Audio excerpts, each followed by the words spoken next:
Welcome to my channel C institute. तो जैसे कि हम यहाँ पर वर्ड प्रॉब्लम कर रहे हैं क्वाड्रेटिक इक्वेशन की। अभी तक मैंने आपको बहुत नंबर्स पे जो क्वेश्चंस हैं वो रिलेटेड टू नंबर्स क्वेश्चंस हैं वो ही कराए हैं, और ये भी कुछ उसी से रिलेट करता है कि न्यूमरेटर और डिनोमिनेटर पे किस टाइप के क्वेश्चंस आ सकते हैं आपके। तो आपको वन बाय वन मैं वो ही क्वेश्चंस करा रही हूँ जो आपके सिलेबस में है। फिर अब आपका जो है ये न्यूमरेटर यानी कि फ्रैक्शन से रिलेटेड जो क्वेश्चंस वर्ड प्रॉब्लम में आते हैं वो ये क्वेश्चंस इस टाइप के आएंगे। यहाँ मैं आपको 2 से 3 आपके न्यूमरेटर एंड डिनोमिनेटर वाले क्वेश्चंस यानी कि फ्रैक्शन के क्वेश्चन कराने वाली हूँ, जिसे आप बहुत ध्यान से और अच्छे से समझेंगे, क्योंकि ये अक्सर बच्चे क्या करते हैं इसमें कंफ्यूज हो जाते हैं। जब आप लैंग्वेज पढ़ते हैं तभी कंफ्यूजन क्रिएट कर लेते हैं। तो सबसे पहले आपको लैंग्वेज पे काम करना है, जो क्वेश्चन की स्टेटमेंट है उस पे काम करना है, उसके बाद उसके सोल्यूशन पे आगे बढ़ेंगे। तो स्टार्ट करते हैं आज का question. The numerator of a fraction is 3 less than its denominator। सबसे पहले सिर्फ इतने सेंटेंस पे हम काम करेंगे। जो न्यूमरेटर है किसी फ्रैक्शन का, ठीक है, वो क्या है, is 3 less than it's denominator. अब लेट, अगर मैं आपसे बात करूं जो फ्रैक्शन की बात करूं, तो let x upon y be any fraction, ठीक है। तो जिसमें x क्या है, न्यूमरेटर है, और y क्या है, डिनोमिनेटर है। ये न्यूमरेटर हो गया और ये डिनोमिनेटर, हमने कैपिटल लेटर से इसको डिनोट कर दिया, ठीक है। अब वो कह रहे हैं कि जो न्यूमरेटर है वो 3 लेस देन इट्स डिनोमिनेटर है। तो आपको क्या करना है, इस क्वेश्चन में y जो है यानी कि न्यूमरेटर जो है x जो है वो क्या है, 3 लेस देन है अपने डिनोमिनेटर से। तो आप क्या कर देंगे, इसके डिनोमिनेटर को y माइनस 3 कर देंगे, ठीक है। तो ये न्यूमरेटर की जो वैल्यू है वो y माइनस 3 है।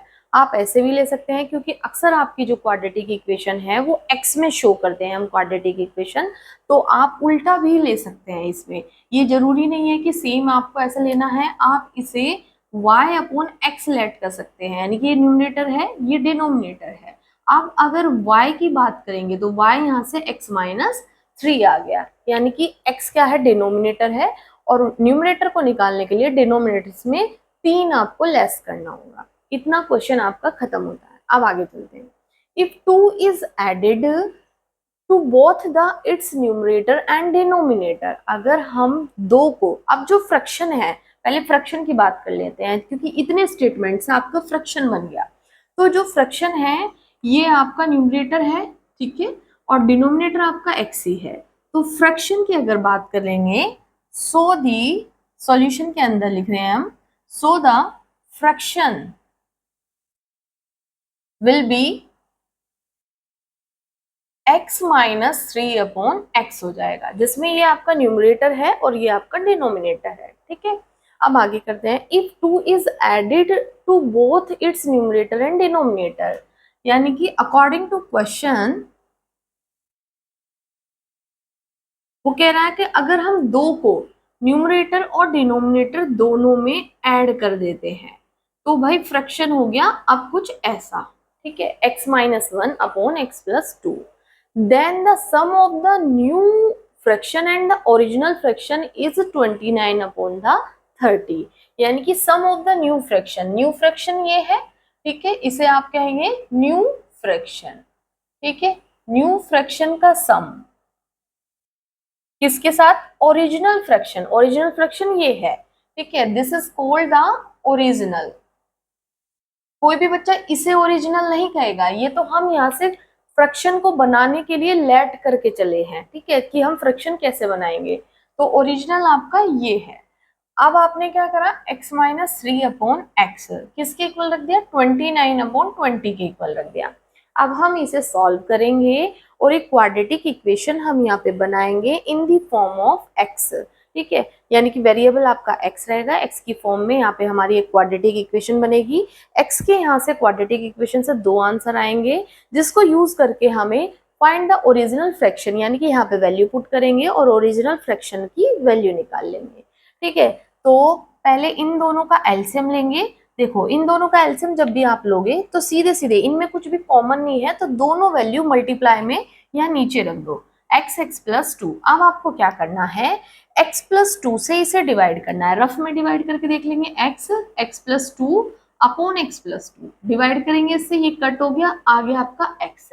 इस x की मल्टीप्लाई ऊपर जो भी वैल्यू रखी होगी न्यूमरेटर में, उससे हम इसकी मल्टीप्लाई कर देंगे। सेम हम यहाँ पर x से इसे डिवाइड करेंगे, तो यहाँ पे देखो x प्लस 2 एंड x से डिवाइड कर रहे हो तो कितना आ रहा है, x प्लस 2। अब इसकी मल्टीप्लाई किसके साथ कर दोगे, जो ऊपर वैल्यू रखी है। बस बच्चे अक्सर इसी में कंफ्यूज होते हैं कि हम इसे कैसे एलसीएम ले। यहाँ हमने एलसीएम लेके बहुत क्लियर वे में दिखा दिया। अब आप इसे सॉल्व करेंगे, पहले x की मल्टीप्लाई करेंगे इधर, तो ये आ जाएगा एक्स स्क्वायर माइनस एक्स। इधर करेंगे तो ये हो जाएगा x square minus 3x plus 2x minus 6 upon, यहाँ से x के अंदर करेंगे एक्स स्क्वायर प्लस 2x, ये कितना हो गया 2x स्क्वायर, यहाँ से माइनस 4x और प्लस का 2x भी है, तो माइनस 4 में से प्लस का 2 जाएगा, ओनली 2 बचेगा प्लस माइनस का, minus 6 upon x square plus 2x is equals to 29 upon 20। अब आप इसकी क्रॉस बनेगा 120 बनेगा, ठीक है। 120 is equals to 29 x square and plus 58 x बन गया। अब आप क्या करेंगे, इन्हें अरेंज करेंगे, 40 x square minus 29 x square minus 40 x and minus का 58 एक्स एंड लास्ट में माइनस 120 इज इक्वल्स टू 0। यहाँ से इसे लेस करेंगे तो 10 में से 9 गया 1 एंड 3 में से 2 गया 1 एक्स स्क्वायर, ये 98 एक्स बन गया, माइनस 120 इज इक्वल्स टू 0। तो क्वाड्रेटिक इक्वेशन फॉर्म्ड हो गई है। आप एक्स स्क्वायर के कोफिशिएंट और कांस्टेंट टर्म की आप क्या करेंगे, मल्टीप्लाई करेंगे एंड देन फैक्टर करेंगे। 120 इंटू 11, तो चाहे तो 120 के आप अलग से फैक्टर कर लेंगे, क्योंकि 11 क्या है, प्राइम नंबर है, तो उसको अलग से ही रख सकते हैं। अगर मैंने 120 के फैक्टर करिए तो 60 एंड 2 से करेंगे 30, 2 से 15, 3 से 5 और 5 1 जा, और लास्ट में ये जो 11 है 11 1 जा 11 आ जाएगा, ठीक है। यहाँ से लास्ट में हम कॉपी कर सकते हैं 11, ठीक है। अब फैक्टर आ रहे हैं, अब सीधे सीधे करें, 11 5 जा 55, 55 2 जा कितना हो गया 110 हो गया, एंड 2 2 जा 4 3 जा 12, माइनस 12 करेंगे तो कितना आ रहा है 98 आ रहा है। यानी कि ये दोनों हमारे स्प्लिटिंग मेथड के लिए दोनों हमारे फैक्टर्स बैठ रहे हैं यहाँ पे क्वाड्रेटिक इक्वेशन में। तो ये आ गया 110 and minus 12 into x minus 120 is equals to 0। यहाँ से x के अंदर मल्टीप्लाई करेंगे, 11x square minus 110x plus 12x minus 120 is equals to 0। इन दोनों में इजीली 11x कॉमन आ रहा है, या x माइनस 10 बन गया, यहाँ से प्लस का 12 कॉमन आ रहा है, x माइनस 10 ही बचेगा, क्योंकि 12 से आप 22 को 120 को कट करेंगे तो 10 आएगा। फिर यहाँ से सेम ब्रैकेट आपका अराइज हो गया, और ये आ गया 11x plus 12 is equals to 0। अब देखो जो मैं इसमें आपको नेचुरल नंबर लेना है, ये माइनस में आएगा, वो भी फ्रैक्शन में आना है, तो ये नंबर आपको लेट नहीं करना है। Left this number, only use this number, x is equals to 10। यानी कि इस नंबर से हम ओरिजिनल नंबर में वैल्यू रखेंगे, तो ओरिजिनल की बात होगी यहाँ से। ओरिजिनल नंबर क्या होगा आपके पास में, x minus 3 upon x, x की वैल्यू 10 माइनस 3 अपॉन 10 रखेंगे, यानी कि 7 upon 10 is the right answer of this question. क्योंकि वो हमसे फाइंड द ओरिजिनल फ्रैक्शन की बात बोल रहा है, तो हमने ओरिजिनल फ्रैक्शन यहाँ कर दिया है, ठीक है।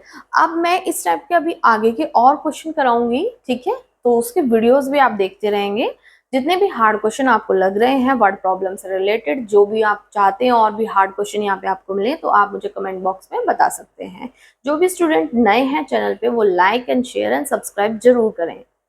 Thank you.